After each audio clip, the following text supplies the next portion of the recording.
我是凯莉。今天要分享一则故事，是网友在朋友家居住的时候所遇到的可怕事情。那么另外一件事要提醒一下的是，这个故事本身网友已经有投稿白痴公主的频道，也已经播出了，但因为呢播出后效果不错，大家想要看动画版，所以网友再投给我，让我制作，希望我以动画的方式呈现。那么故事开始咯。我本身可以感应，醒着的时候我看不到什么东西，入睡闭眼时可以看到一些影像，但这些事情是在我当导游的时候才知道。我有很多故事，但是今天想跟大家分享的是我人生中最恐怖的经验。那年冬天非常的冷，气温11度左右的冬天。因为我的工作关系，我有1个礼拜都要在桃园上班，觉得很冷又很远，所以我就问我的朋友渣渣是不是可以借睡在他家。渣渣的这间房子是买的，有时候我跟我另外一位朋友丸子懒得从桃园回去板桥的时候都会过去睡。我跟丸子去借住的时候都是睡只有床的客房，但那间什么都没有，而且又很冷，所以我们通常都会跑去跟渣渣挤主卧。而这次去借住只有我1个人而已，借住的期间都没有发生什么事情，直到最后一天，渣渣有事回台北的家，而另外一位同事阿 B 下班也回来睡这里，但是阿 B 一回到渣渣家就直接跑去主卧打电动，后来就睡着了。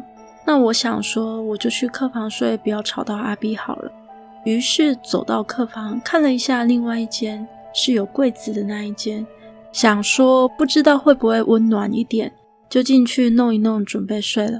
当时是11点左右，我侧睡闭上眼睛，培养了一下睡意之后躺着放空，看了一下时间，大概过了10分钟左右，又闭上眼睛继续培养睡意。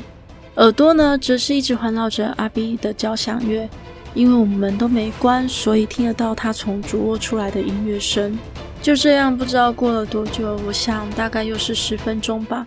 时间慢慢的过，我感觉要昏睡过去的时候，突然间空气像是直接降到零下一样，那种冷到骨子里的感觉，整个身体连动也不能动，只是要我的脑袋可以思考。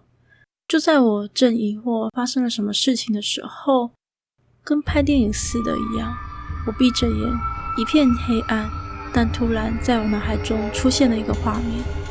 我看到一个长头发穿着白衣服女生的背影，她从楼梯间慢慢的走着，走到楼上，到了一个门口就突然转向。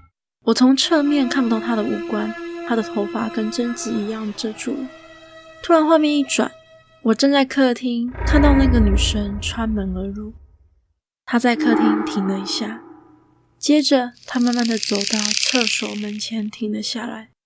她先转头看向右边主卧，也就是阿 B 睡的那一间。我心里想着走过去，不要过来。但她默默转向左边，看着我这间走了进来。我看到她走到我床边停下，转向低头注视着我。这时候画面停留在房间门口看进来的方向。我感到非常的冷，心里想着天啊，阿 B 赶快起床来救我。但阿 B 依然睡得很香，在打呼着。过了3-4分钟左右，那种冷的感觉以及画面突然消失了。我心里松了一口气，想说应该没事了吧，于是放松了下来。我还搞不清楚这是怎么一回事，到底为什么我闭上眼睛却还能看到整个过程。就在我思考这一切到底是真的还是假的时候，那种寒冷的感觉又突然来了。突然间我鸡皮疙瘩爬起来，我感受到我大腿旁的床垫陷了下去，有什么东西上了床。画面又出现了，我看见他双脚跪在床上，一样低头注视着我。大概又过了5分钟之后，那种冷的感觉退去了，而且画面也消失了。我依然听到阿 B 在打呼着，我非常的羡慕，心里想着这到底是怎么样，这次应该走了吧，可以好好睡觉了吧，有够冷就算了还要吓人，而且我还不能动。但是万万没想到居然还有第3次。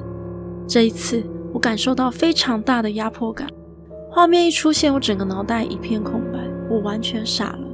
这一次他一样还是跪在床上，我都已经侧躺看墙壁了，虽然我跟墙壁之间还有一点距离，但是他真的很厉害，不是我在吹牛。他跪着，身体往前倾，弯下腰，上半身转向我，把头塞在我跟墙壁之间的小空间里，他的脸对着我的脸贴着，我们之间不到2个手指头的距离，就这样一直看着我。那时我整个想法都没有，脑袋也是一片空白，于是我就这样让他看，配上隔壁有节奏的音乐，我什么也都不想。不知道过了多久，画面不见了，我整个人也轻松了起来，但画面隐约看到他进了柜子。